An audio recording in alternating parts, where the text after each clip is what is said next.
ఏమీ ఉండదు. మంచిది ఏది ఉన్నా సరే ముందు మనం వాడి కోసం చూసుకుందాం.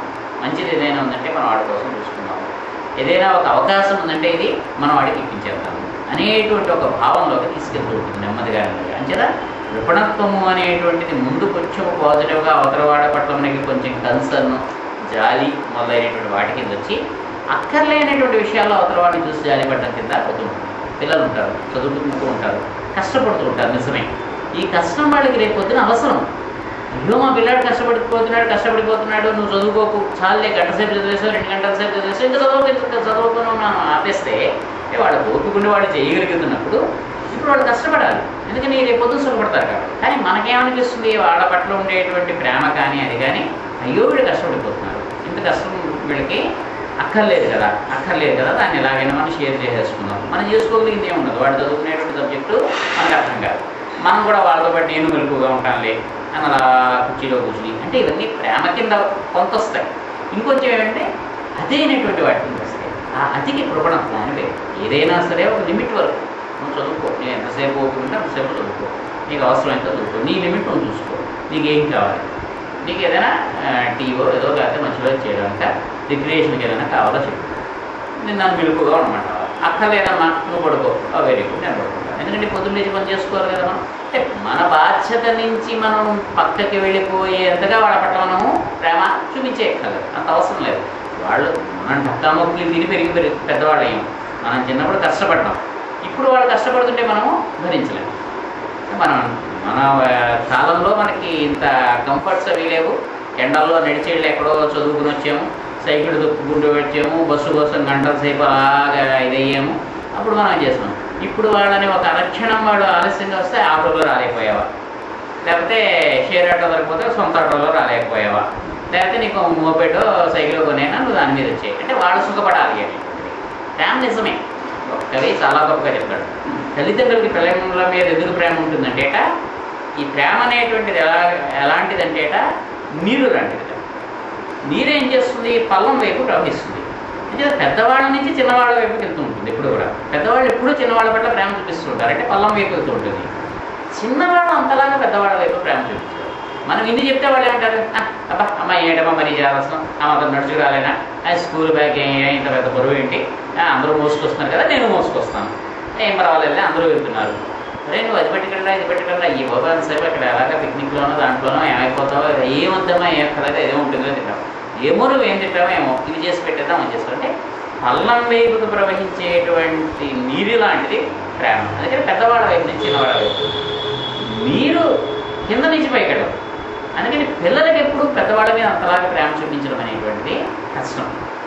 అందుకని ఏంటంటే వాళ్ళు ఎప్పుడు మనం చూపించేటువంటి ప్రేమని వాళ్ళు సగం తిట్టుకుంటూనో మరీ చేదస్తూనో కొట్టుపడేస్తూనే ఉంటారు. భగవంతుడు కూడా పిల్లల మీద అలాగే ఉంటుంది. మన మీద ఆయనకి పూర్ణంత కరుణ ఉంటుంది. అందుకని ప్రతి క్షణం మన కోసం ఆయన ఏదో ఒకటి ఏర్పాటు చేద్దామని చూస్తాడ. మనకేమిటా కష్టం వస్తే కానీ ఆయన గుర్తుపెట్టాలి.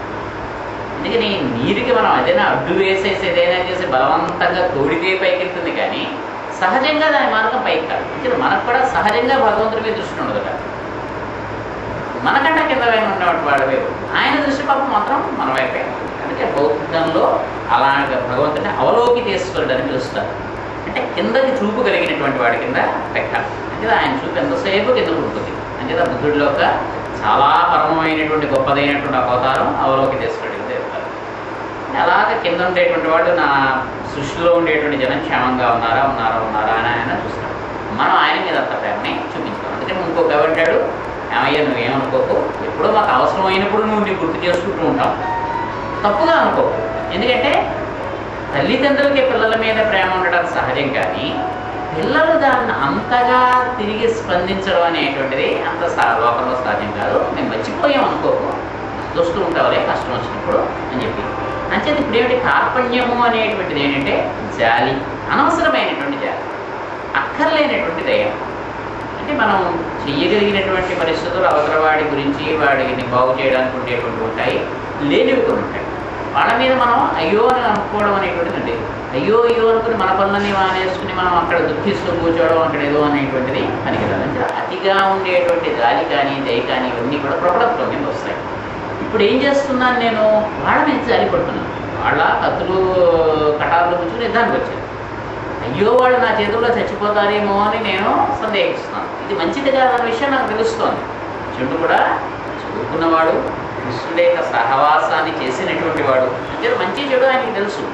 నేను జాలి చూపించకూడనటువంటి సమయంలో నేను జాలి చూపిస్తున్నానయ్యా, ఇది కార్పణ్యము అనేటువంటి దోషం కింద వస్తుంది అని చేసి కొట్టానంటున్నటువంటి వాడిని నువ్వు అడ్డుకోవాలి తప్పిస్తే నువ్వు కూడాను నువ్వు వాడితోటి వాడిని చూసి కొట్టుకుంటే కొట్టుకో అని చెప్పి మన ఒళ్ళు వాడికి అప్పగించడం అనేటువంటిది పద్ధతి కాదు, క్షత్రియ ధర్మం కాదు. నువ్వు కూడా నువ్వు నాకు చెప్పావు.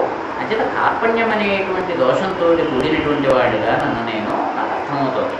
దాంతోపాటు ఏమిటి, ధర్మ సమ్మూఢ చేత, ఏది ధర్మమో దాని పట్ల తెలియనితనంతో కూడినటువంటి మనస్సుతో ఉన్నాను. మూఢత్వము అంటే ఒక రకమైనటువంటి మోహంతో తెలియకపోవడం. అంటే ఇప్పుడు ఏం చేయాలి నేను అనేటువంటిది ఒక్కసారి మనకి తెలియదు. అంటే ఇలా చేయడమా అలా చేయడమా, ఈ పని చేస్తే వీళ్ళకి కష్టం వస్తుందేమో, ఆ పని చేస్తే వాళ్ళకి కష్టం వస్తుందేమో, ఈ రెండింటి మధ్యలోనూ ఉన్నప్పుడు మనకి ఇటు తెచ్చుకోలేము అటు తెచ్చుకోలేము. అందుకని కర్తవ్యత కింకర్తవ్యత మూఢులమై అంటాం. అంటే ఏం చెయ్యాలో తెలియనటువంటి తనంతో మనం ఉంటాం. అలాంటి స్థితిలో నేను ఉన్నాను. వాళ్ళని చంపాలా అని అంటే చంపకూడదు అని అనిపిస్తుంది. కానీ నువ్వేమో ఏం చెప్తున్నావు, యుద్ధానికి వచ్చారు కాబట్టి చంపాలంటున్నావు, అది నిజమే అనిపిస్తుంది. పక్కనేమో వాళ్ళతో యుద్ధం చేయాలనిపిస్తుంది, ఒక పక్కేమో యుద్ధం చేయకూడదు అనిపిస్తుంది.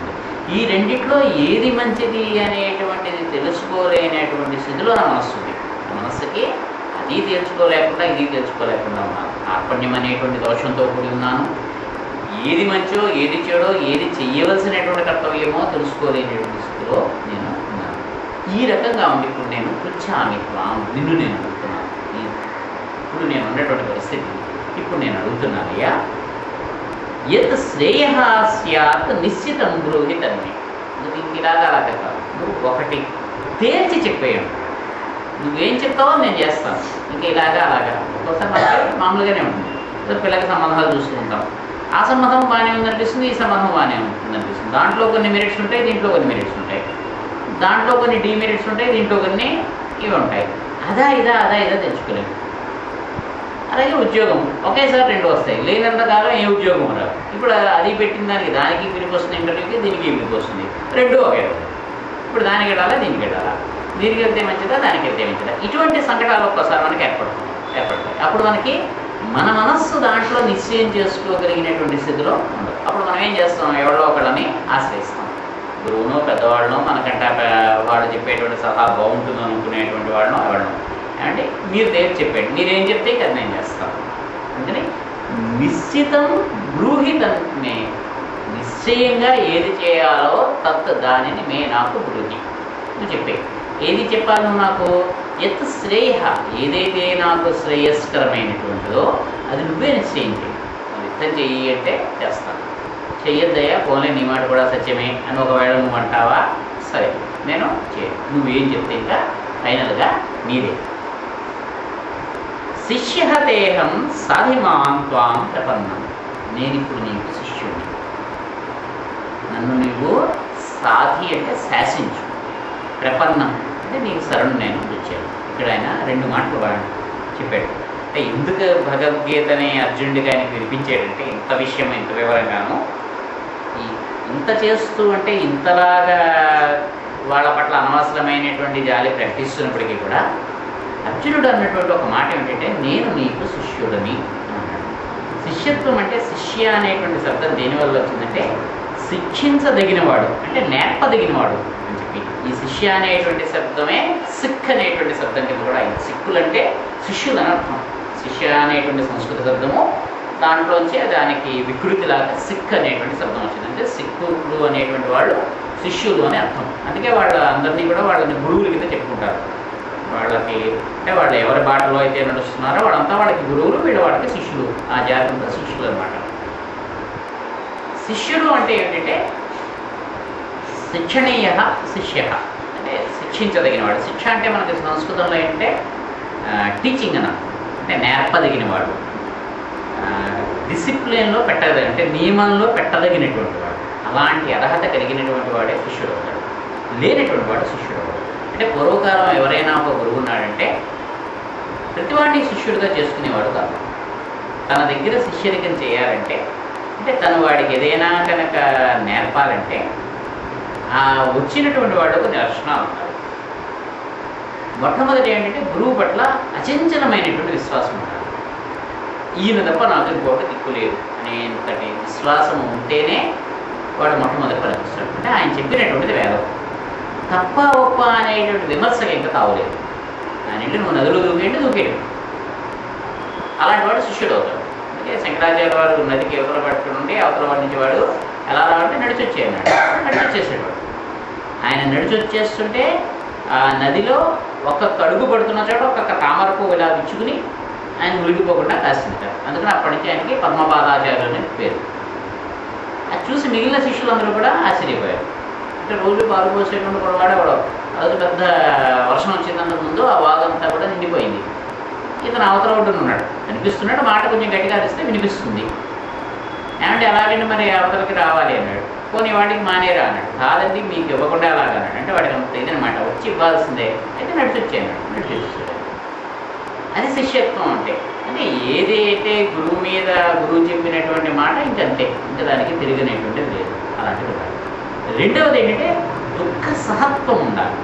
అంటే కష్టం అనేటువంటిది ఏదైతే ఉంటుందో దాన్ని సహించగలిగినటువంటిది ఉండాలి. షార్ట్ కట్స్ అనేటువంటివి ఉండవు మనకది. దేంట్లోనూ